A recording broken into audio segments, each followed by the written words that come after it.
What's going on, everybody? Welcome into the Sun Belt Syndicate, the Round Ball Roundup edition.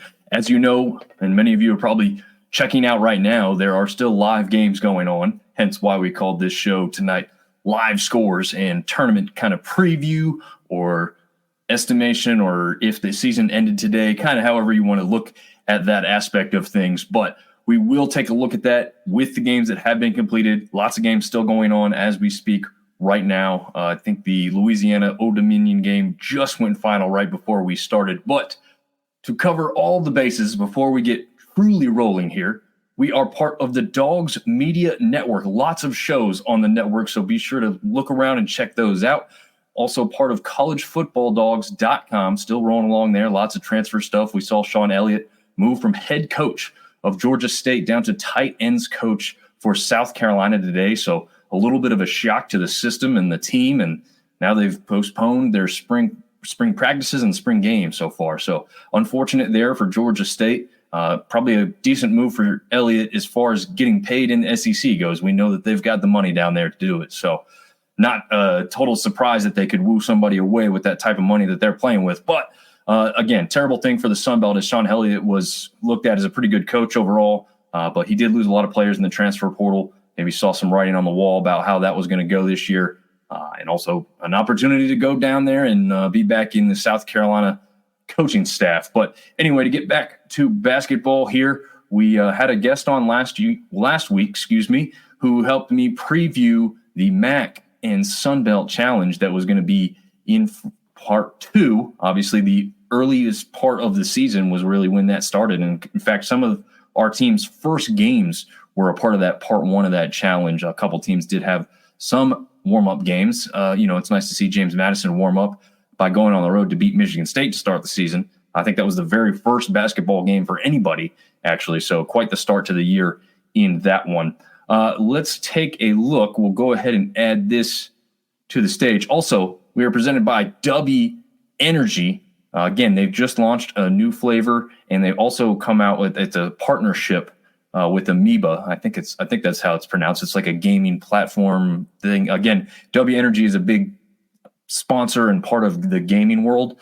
This one I grabbed for more of the sports aspect, but this is, again, something that you can make on your own, more like the protein shake type of thing than a canned energy drink. Although, be on the lookout. Maybe they've got something working up for that, but they've got some new flavors, and they've got a lot of good flavors. Blue raspberry, one of my favorites. That one is their top seller, which is kind of not that surprising to me. I like that little punch of sour and something that kind of hits your taste buds, right? So blue raspberry is typically like that with candy.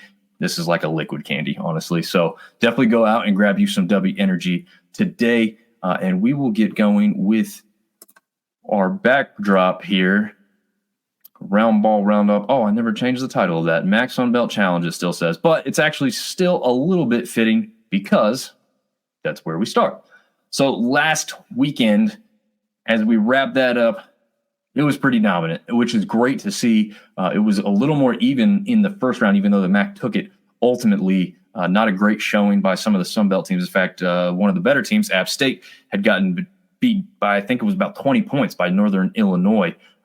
South Alabama helped get some revenge on them in this one. But ultimately, the Sun Belt comes out on top 10-2 versus the MAC. So a great way to end that, a great way to get closer to March Madness and tournament time for a lot of our teams to take out some of the good teams there. App State takes down Toledo in 2 overtimes, 109-104, obviously with 2 overtimes.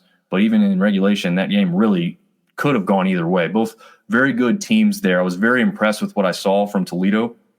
And as me and the guys from the baseball show, Seth and Marv, talked about, App really seems to play to their competition, and we saw that tonight. We'll talk about that in a minute with Marshall. But with Toledo, they did step up to the plate and play at the level or better than Toledo, obviously, to get that 5-point victory there in double overtime. Georgia State was on a hot streak as they had come in by beating the Cajuns. They take out Miami of Ohio 73-53. Old Dominion, they could have won this one. It was back and forth. They had a shot to win it at the end. They ultimately fall by 1 point, 58-57 to Central Michigan. But that would have been a great early victory as well because Old Dominion has struggled this season. We know they've gone through a lot of things with the team, with players being kicked off the team, the coach's health. So for them to have come out with a victory would have been huge, but unfortunately, they do ultimately fall to Central Michigan in that one.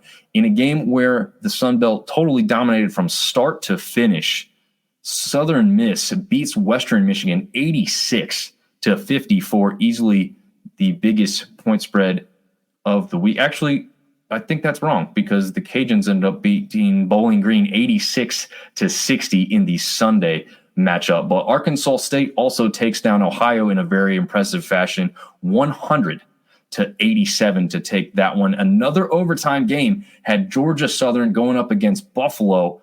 Once again, just like ODU, Georgia Southern playing at home could have had this game.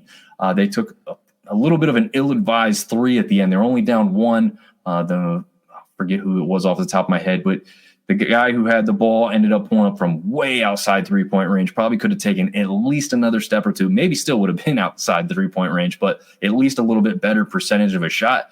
Ultimately, I think it was an air ball. So disappointing, especially to lose that one at home against a team who had only previously won 2 games all season on the year in Buffalo. But hey, that's the way it falls. Unfortunately, Georgia Southern couldn't get the victory there. ULM does get the victory over a weaker Eastern Michigan team. I almost said Eastern Washington, back from FCS days for all of us that were back down in there. But ULM, the Warhawks, 82, Eastern Michigan, 76 in that one. So Warhawks getting a little bit better there. I think they ultimately won their first round matchup in this challenge anyway, though. South Alabama, as mentioned just a little bit ago, did take down Northern Illinois 75-66. A little bit tightly contested early, and then South Alabama pulled away late there in that one. So good to see that, as Northern Illinois, like I said, beat App State very easily in that first matchup, but Northern Illinois not having a great season. So it's good to see South Alabama come in and get the victory in that one. A matchup of 2 of the better teams in both conferences saw Troy go up against Kent State. Kent State matched up with James Madison earlier this year as well and went to double overtime in that one, where Kent State probably could have and should have won that one, but they couldn't close it out, let JMU get back, tie it up late, take it to double overtime. This one did not need overtime. As we've seen with Troy so far this season, very impressive from start to finish. They ultimately win this one by 10, taking down Kent State 78-68.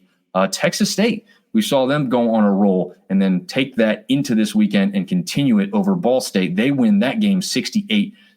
James Madison, as we just spoke about, had earlier matched up with Kent State. This time they take on MAC's #1 team in Akron and easily pull away in the second half, 73-59.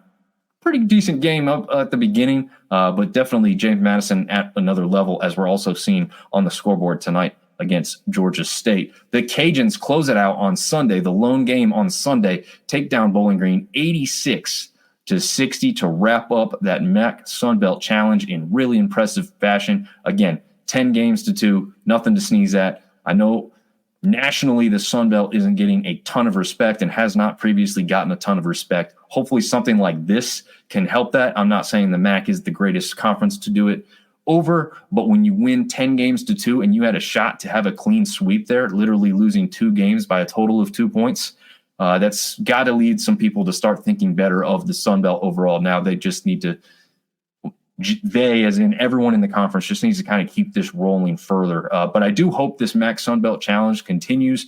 As we spoke last week, I think Marshall's got to be included in this. I understand Marshall, the aspect that Marshall has a number of MAC teams already on their schedule just because of the geography, but I think that would add to this challenge to get them fully involved. Coastal Carolina gets involved. Either the MAC adds some teams or the Sun Belt just switches out some people, which is probably more likely at this point, but you never know with conference realignment where that's going to push things. So we'll have to see where that goes, but as of right now, impressive victory for the Sun Belt overall over the MAC. And before we run into the scores from tonight, I want to see if another game has gone final. It has. So Coastal Carolina takes down Georgia Southern 82-75, and we will jump in to the scores so far as we've completed them today. The earliest game starting at 6:30, App State in Boone takes down Marshall 73-58. Not a very pretty game, to be totally honest with you. Neither side was really all that impressive, and I think you can see that on the final scoreboard.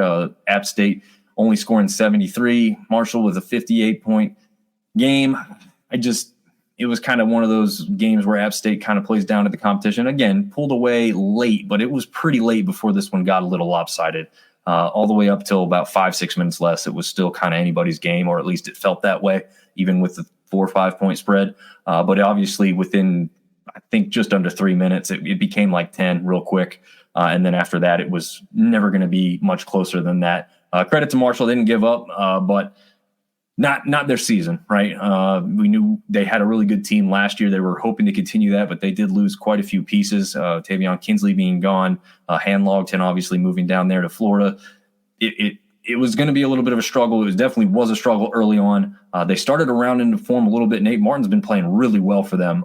He has a good game. I just don't think he has enough help. Kerfman not got the greatest game going right now. Again, they just don't have enough of the role players in the other positions to help those two guys really take over games because they've just got to do too much, and they can't do it that way. For App State, man, it's just you never know where they're going to attack you. You've got Abson down inside blocking the ball, doing a great job with that. You've got a number of players who can just hit anything from outside. Xavion Brown, not a greatest shooter, not even the greatest ball handler, if you ask me personally. However, I mean, the athleticism cannot be matched with anybody in this conference. As far as athleticism go, he could be in the NBA tomorrow because he can jump out of the gym, and he just has this second nature in his brain that just tells him when to jump into a play or possibly even get out of the way in a play to let somebody else make that play. I'd just like to see him around his game out a little bit more, become a little bit better of a shooter, and just taking care of a little bit better of a game manager, to be totally honest. He's got all the other intangibles that are hard to teach. Now he's got to have the stuff where a coach really gets in his head and shows him how those tools that he possesses already can be further elevated by doing the smaller things that should hopefully be easier than what he's doing. But he's making some magic happen. He had that putback kind of half windmill dunk tonight that was just insane. I think his head was above the rim once again.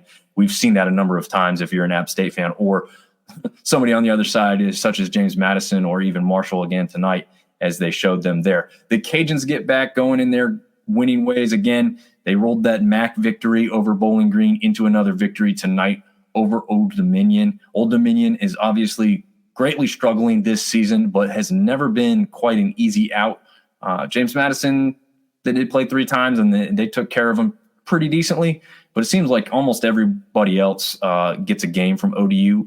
Marshall had previously lost to ODU after going on a little bit of a run. ODU ended that run and was hoping to do the same again tonight against the Cajuns, but couldn't be done. The Cajuns continued to roll on and get a hard-fought victory, 67-60 in this one, as mentioned, and I'll pull this score up so I don't get it wrong here. As mentioned, not on screen as it wasn't done in time for the show start, but Coastal Carolina does finally pull away at the end against Georgia Southern, takes that victory 82-75. Blackman with 31 points on the night for the Chants, so they get rolling in that one. As far as the other scores go, we'll do a live check-in on some of these.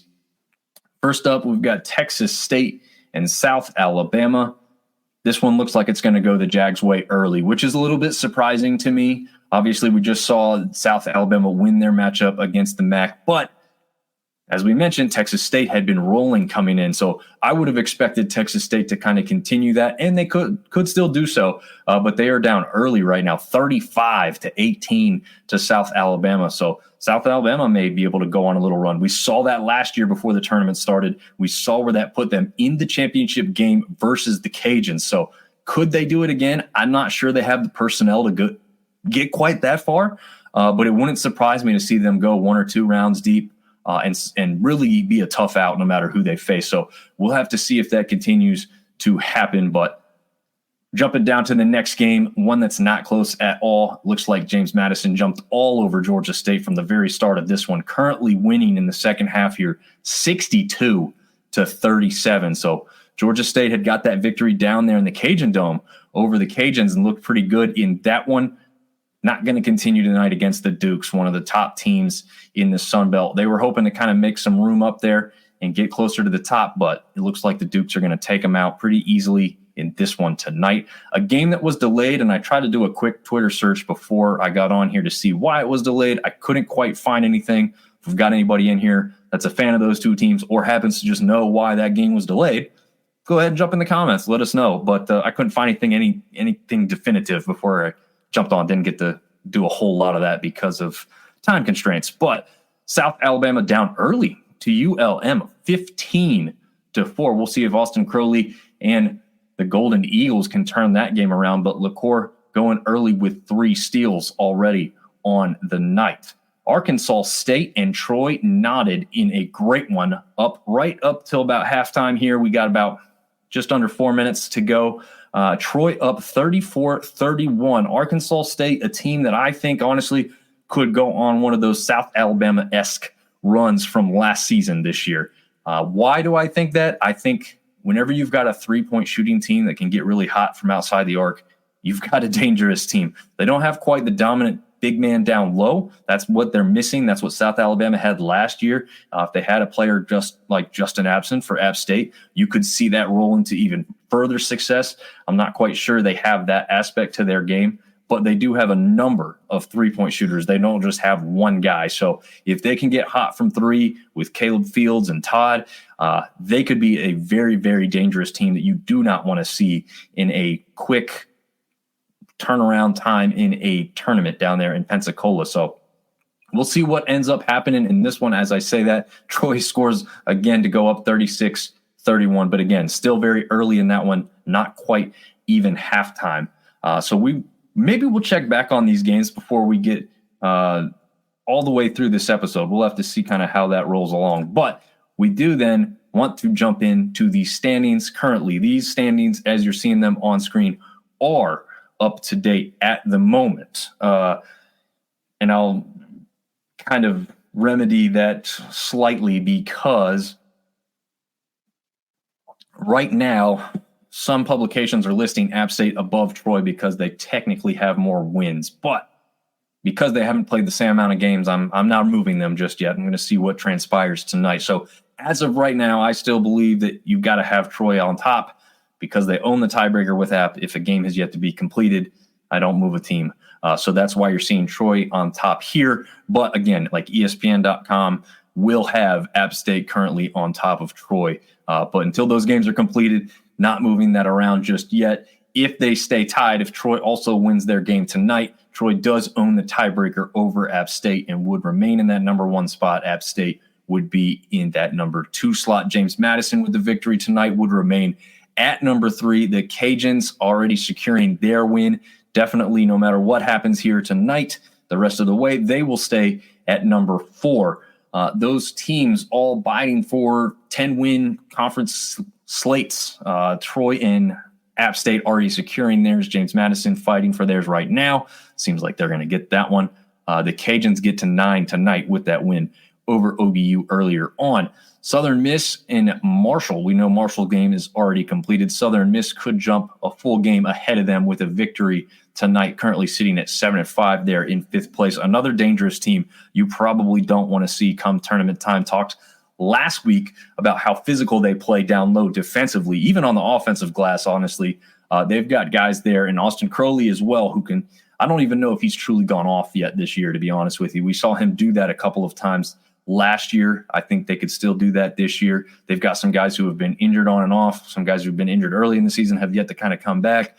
If they can roll all these things in together, again, that's a team that might be building as you get towards tournament time that you do not want to match up with because they've got the inside game as well as the outside game. If they round it all into form, watch out. That's a team that can definitely go on a run.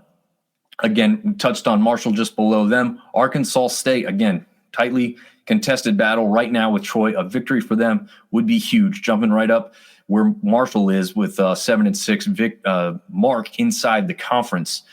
They're, again, most all of these teams, I guess you could maybe possibly say you're looking at an at-large if App State and James Madison end up in the tournament final. Anybody else, there's no chance because they've got too many losses, and too many of those losses are pretty bad. App State, I think, honestly, at this point, I think their losses that they have are too much to overcome. James Madison's only sitting at 3 losses, and 2 of those being to App State. And if they end up going on a run, getting all the way to the conference championship, no matter who they match up against and lose, then you're looking at a James Madison team, again, if they stay undefeated up until then, who is going to end up with about 30 wins and only having 4 losses. Be tough to tell anybody that you get that many victories and that few losses and get all the way to your championship game and lose, that they can't be an at-large in the NCAA tournament. And who doesn't want to see a team like that, even if you hate James Madison? If you look at a blank resume, who doesn't want to see a team like that from a mid-major conference make the tournament over a team that's about 500 in the ACC? I'd love to see that every time, because that team is a winning team, whereas you're putting in a team in the ACC that or SEC, it doesn't matter, anyone in the bigger conferences that's just going to be in there because of their name, because they're going to sell more tickets, which may be true. That's the downside of what the Sun Belt is currently aligned with. But James Madison, I think, is a team who would travel well and buy a lot of tickets no matter where they ended up. From what we've seen with the bowl game and what they've done at home, their football games and basketball games, App State's kind of climbing those ranks. ODU is really impressive in that. Obviously, that's not a season they're going to have this year.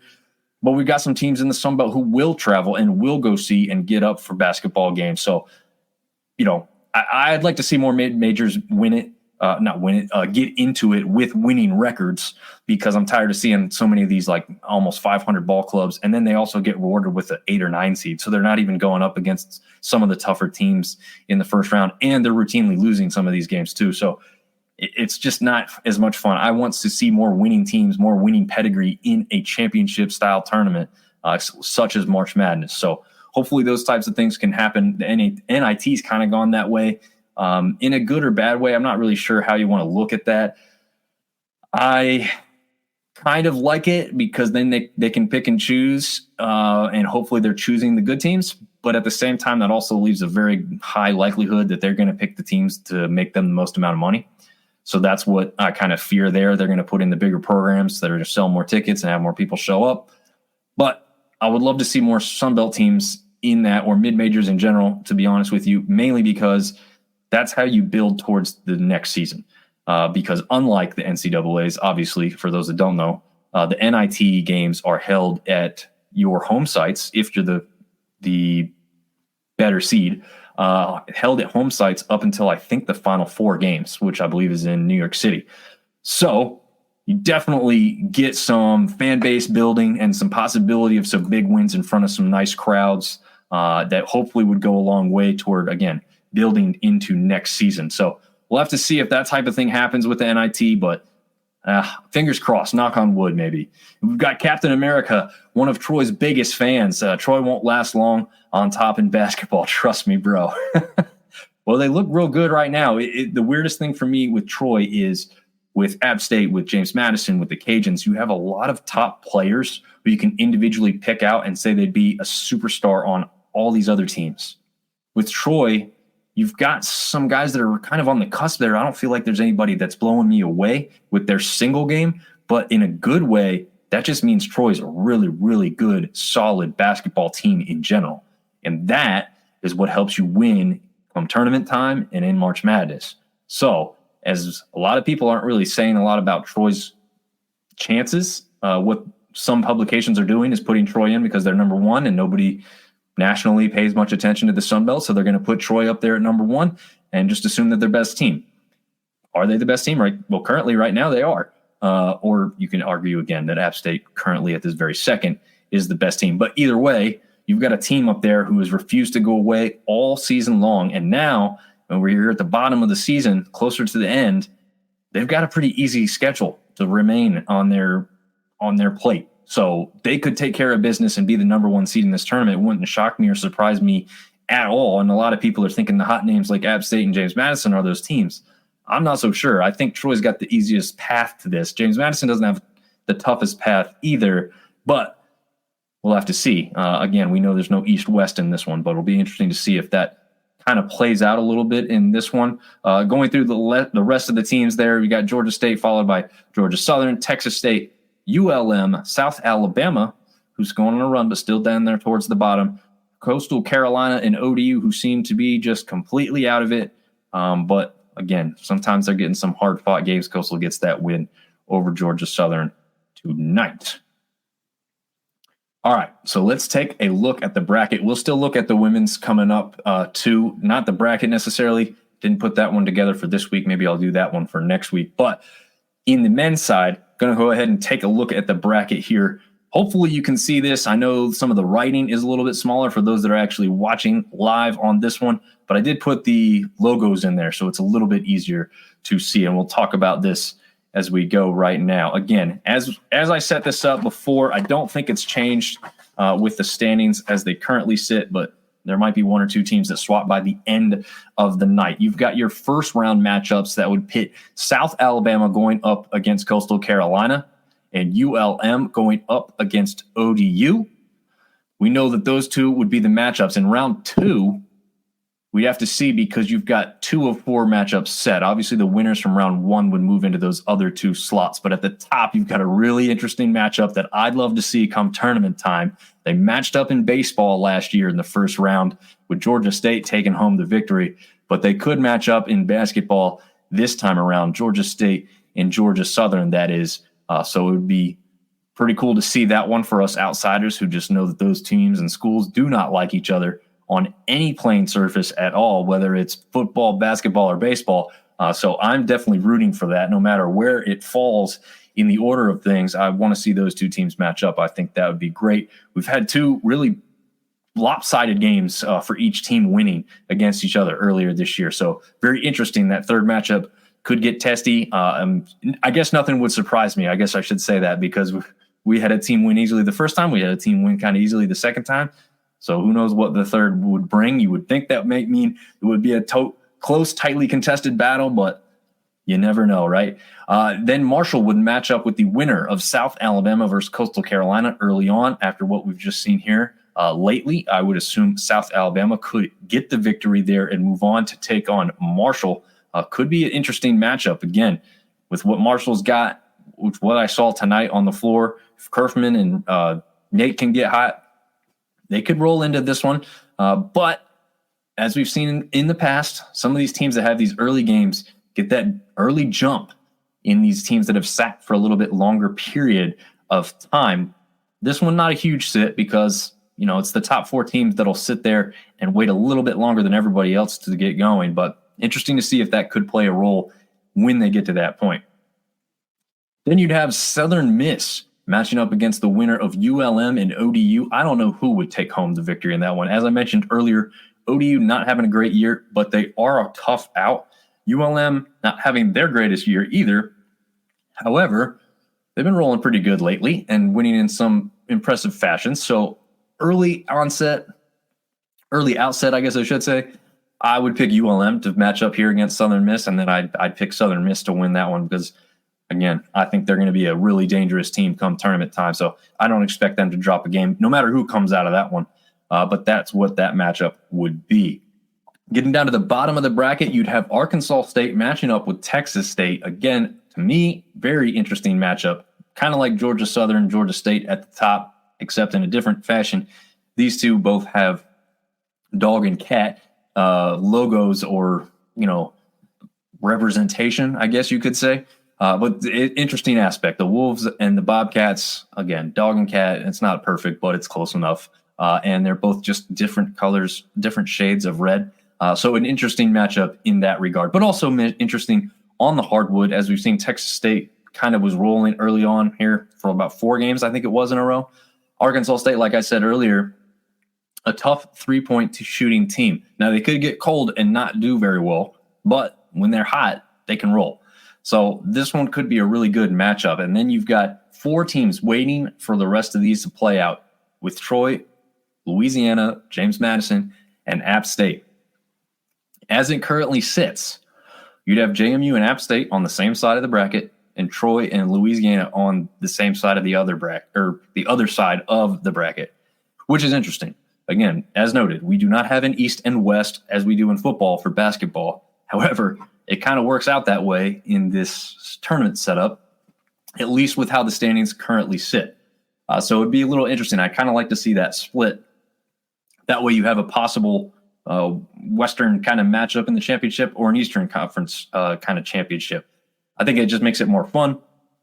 Obviously, no matter when they match up, those two games, if they happen, are very possibly the better games that we're going to see in this tournament. Now, who would they match up against? So Troy would take on the winner of Georgia State and Georgia Southern. I don't see anybody really presenting too much of a problem. If there's one to fear more, I think it's Georgia State. We saw them go down there again to the Cajun Dome and get a victory there. They've had a couple good games like that this year. They just haven't strung enough of them together. I wouldn't favor either team to beat them, but I would say Georgia State's the one that they probably want to see less of. But I would favor Troy to move on in that one. The winner of Marshall and South Alabama would then match up with the Cajuns. Again, if this all goes according to how it is currently laid out on screen. Again, I just don't see anybody in either one of those two teams taking out the Cajuns in that one. Maybe if South Alabama's rolling, maybe they stand a little bit better of a chance than Marshall. So maybe the Cajuns would rather see Marshall. I would say you'd probably rather see Marshall from what I've seen, but I think the Cajuns could take that one, and honestly, I could see them winning that one rather easily, again, no matter who they match up with.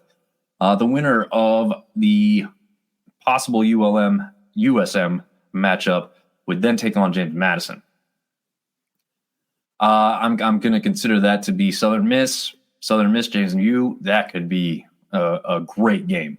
And present some interesting aspects because they've got two guys on either side that could go down low and have great games. And Bickerstaff and I'm going to butcher his name, Awaku, something like that. I think huge, massive guy, and that would be a good matchup. Plus the guys who could shoot from the perimeter, so that one could be really good. And then the winner of Arkansas State, Texas State could match up against App State. And we've already seen that Texas State took down App State earlier this season. Now, that one was at home. This one will be on a neutral court. App State did not have a good game in that one. But you know what? Right now, I already kind of called them as like a sleeper team for this tournament. I'm taking Arkansas State to beat Texas State to get to that game in the first place. And App State would need to watch out if you want me to be honest. Again, hot three-point shooting team. App State is great defensively down low because of Justin absence, because of I always want to say TJ Spiller. It's not DJ Spiller, but because of Spiller and Absent down low, they're going to be hard to beat if you're going to try and go down low and get inside and get points that way. Arkansas State doesn't play that type of game. They can, but that's not their best game. Their best game is staying outside the perimeter and shooting three-point shots. If they get hot and App State can't defend it, watch out. The good news is App State's a great defensive team. So if they're causing steals and turnovers in other forms, maybe they could get there. But that's a game you don't want to see if you're App State. If you ask me, you do not want to see a three-point shooting team like that. After that, I don't know. I don't know how much further I want to go with this. But I do think for the most part, you're going to see all four of these top teams move on to the semifinal round. I don't think enough of these teams will present enough of a challenge. But again, if I had to choose two, it's going to be on that same side of the bracket in Southern Miss and Arkansas State. We'll see if that comes true. We'll see where these things happen when they go down because they're going to still move around quite a bit here as we get towards the end of the season. So some of these matchups may not even be possible here in a few weeks. But I think for the most part, those bottom four are going to remain the same. Those top four are pretty much going to remain the same. It's going to be that middle section where there's going to be a little bit of movement, and we'll have to see what transpires there for that. And Captain America's saying, Pensacola Bay Center, that's not too far from here. I may have to go catch a game. Yeah, I wish it wasn't too far from me. I wanted to kind of be down there last year, but that's a pretty hefty trip from the Triangle area of North Carolina. It's pretty much a flight. And with work and most of these games in the early part of this tournament being day games during the week, that's going to be next to impossible for me unless I can swing a sales road trip and loop it all in. But again, if I'm going down there for work, I can't be jumping into a basketball game at midday. But we'll have to see because it would be fun to do that. I definitely would like to get into some aspect of that. I mean, Pensacola is a place I've never been. I've heard a lot of good things about, so I'd love to get down there and just check it out. So we'll have to see. Yeah, he said road trip. Yeah, I would love to do a road trip. Not so sure my 5-year-old and my wife would be the most excited about that, but yeah, I wouldn't mind it because I'd like to take some of that in, just see how it all goes. I've been to NCAA round 1, which was awesome, and I didn't even have a team that I was kind of like rooting for, cheering for here, but it was right down the road at PNC Arena there in Raleigh, NC State's home basketball arena. Impressive. I mean, just to see the fan bases and the interactions, I mean, it's just a blast. It's just a lot of fun. So we'll wrap that bracket up for now. Maybe we'll go deeper the next time because we'll get a little bit closer to the end of the season and see if some of these things are transpiring. But do want to cover the women's standings real quick before we wrap up. Oh, actually, before we even get to that, we got Saturday's matchups to talk about. And after tonight, we know a little bit more about how these may look going in. So we've got Marshall matching up with Coastal Carolina. Marshall coming off that loss to App State. Coastal Carolina coming off the win versus Georgia Southern. But I still don't know. This one would still be a coin flip to me. Neither team has played with enough consistency to allow me to say one's going to definitively beat the other. That's your first game of the weekend on Saturday. Texas State then matches up with Southern Miss. All games on ESPN Plus, by the way. Again, Texas State was on a little bit of a run, but Southern Miss, I just think too good of a team, well-rounded. They'll probably take that one. The Cajuns versus App State, easily the marquee game of the weekend. And I don't know what to call there. This game will be in Boone, North Carolina. I want to side with App State because of that, but they've escaped James Madison twice. Doing it against the Cajuns will be a tough out. Not an easy game. The thing that's on their side is go watch that game film versus Georgia State. It's going to show you some ways you can beat the Cajuns. So maybe they take advantage there. That's what I'm hopeful for, but I know the guys at Rage and Review and the Cajun fans down there want the opposite to happen because they'd like a better seed going into that Sun Belt tournament. ULM versus Troy, 5 Eastern, 4 Central time start. Definitely favoring Troy in that one, but could be a decent game. ULM playing a little bit better as of late. Georgia Southern versus James Madison. Saw what JMU did at Georgia State tonight. In fact, jumping back into that score, it's gotten a little bit closer, actually. JMU up 67-55 currently over Georgia State, but not enough here from Georgia Southern to make me think that they stand much of a chance against the Dukes of JMU. So I think the Dukes will take that one and stay atop, as I mentioned before, with both James Madison and Troy having a little bit easier of a road down towards the end part of the schedule here. Georgia State versus Old Dominion. From the outside, maybe you say Georgia State should take this one because of where Old Dominion sits in the standings. However, talked about ODU not being an easy out. Georgia State struggling against a good team in James Madison tonight. What's that roll into? I think this game's closer than some people care to think it might be, and I even might favor ODU to get the victory in this one over Georgia State Panthers.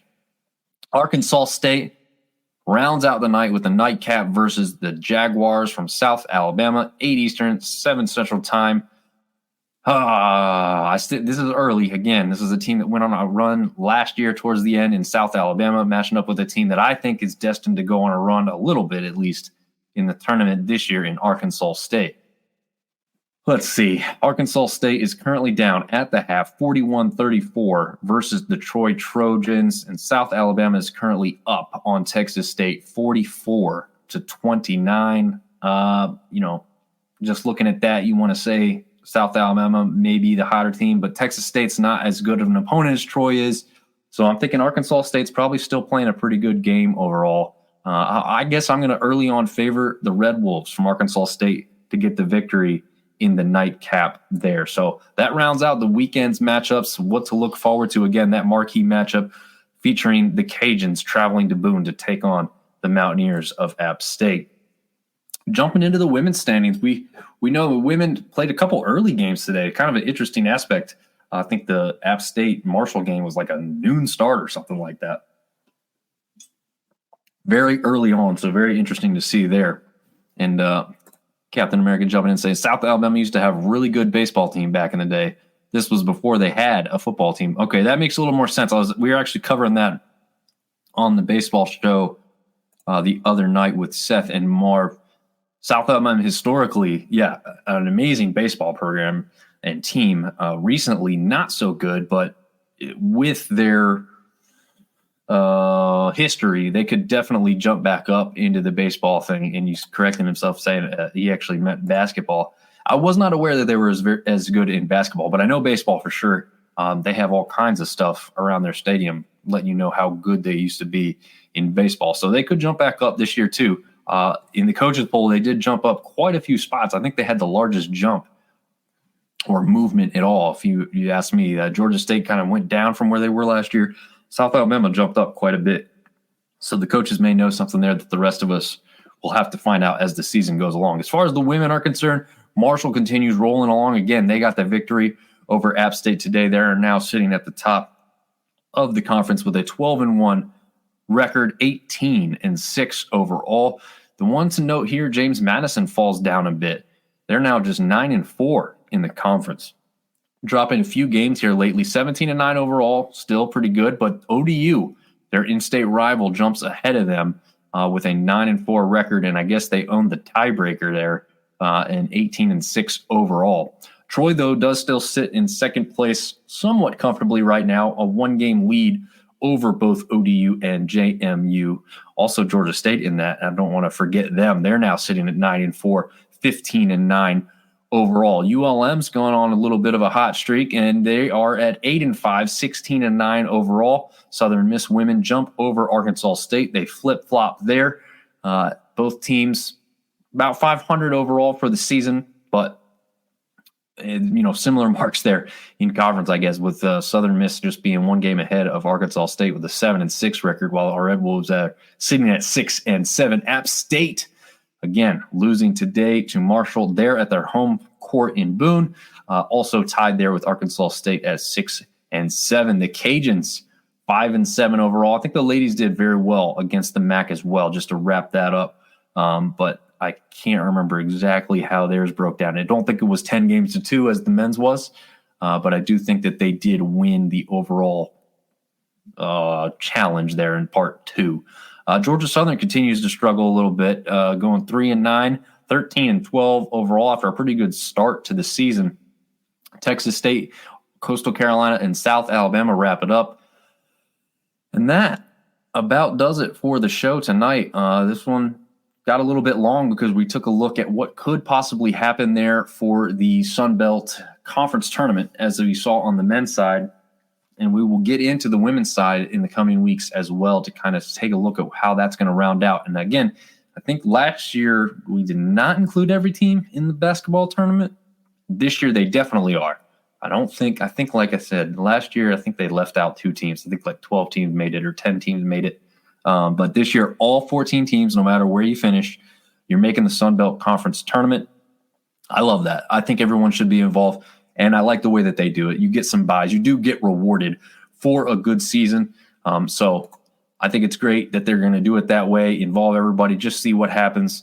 And, you get your real Cinderella run sometimes here at the end when these types of things happen. Somebody goes on a really, really good hot streak. But, again, thanks for tuning in. We were brought to you by W Energy, part of the Dogs Media Network. Follow us along at collegefootballdogs.com and be on the lookout for baseball. We're going to probably do another recorded episode before we get into the lives for baseball, just as we get rolling along here. But we will be covering college baseball for you. And I do have 2 permanent co-hosts for that show in Seth Johnson and Marv Dickens, both App State fans. Marv himself was an App State graduate. Seth just lives in Boone. And, he grew up with App State, but it's weird. He took a turn there because he had some thoughts on how they used to be and how they've kind of turned ever since the popularity really picked up and town blew up and got too big for its britches. But hey, that's from a local, so it's an interesting aspect. He's not just a big homer. He takes a realistic approach and a look at it. Marv does as well, but obviously he's got his fandom on the side. We did pick out 3 series this week that we took a stab at. We'll keep a running total as we go along, kind of college game day style, to see what we learn as we go along. We're calling that show the Belt Baseball Beginners. I called it that last year by myself. I didn't have the S on there because it was just me. But this year we're going to have, like I said, 2 guys on there all the time, a little bit better back and forth. not so monotonous as the solo hosted basketball show here. I know last week I felt like it was a lot better with a co-host, so we'll see if we could continue to do that and bring people into this show. Yo Boy Cars says, go Peppers. Yes, the Cayenne Peppers, or the mascotless Ragin' Cajuns, as they are right now. App State versus Louisiana should be elevated to a primetime spot. Yeah, maybe, but I think if we haven't heard it at this point, I doubt it's going to happen. But Captain America is excited for some baseball and says, heck yeah, Troy obviously up there towards the top of the conference after their good performance last year. So we'll see if they can replicate that again this year. App State had a pretty good performance as well, but they're thought to be a little bit less. I think they lost some of their pitching, some of their better players. So we'll have to see if they can build back, but expect the top teams to be the top teams is the earliest outlook. That's what makes the most sense. Coastal Carolina, Southern Miss, Louisiana, Texas State, and Troy. So those are your top five. Those are the teams who made your regionals last year. Those are the teams you should expect to make it again this year. And if we get a sixth, that'd be amazing. I don't know how easy that's going to be. It's going to depend on a lot of other teams dropping the ball to get that many Sun Belt teams into the tournament. But it would be awesome to see. We know Louisiana went on that heavy run last year to make it in, and then went all the way to the championship game and took out Southern Miss to win it, which definitely solidified their spot in the tournament. Some were questioning whether they'd make it if they had lost to Southern Miss in the final. Didn't matter. They ended up winning that game. So they did make the NCAA tournament all the way to the regionals. And we know Southern Miss did take it all the way to the super regionals. Their longtime historic head coach has retired. That's maybe why they took a little bit of a hit, and Coastal Carolina is thought to be the number one team going into this season, although Coastal Carolina won the regular season last year. So, again, lots of moving parts and pieces as we get into the fast and furious, fast pace of basketball season wrapping up and the start of baseball season, all kind of happening, culminating at one time here. But exciting time, busy time. Stay with us. Come join in the shows. Love the action in the comments from Captain America. Yo Boy Cars always showing up, letting us know they're here, repping their team. So thank you guys all for tuning in, and keep a lookout for everything we've got coming your way. And more basketball coverage, definitely ramping up in baseball, and we are excited to bring it to you as Sun Belt Syndicate. So until next time, we will see you guys later.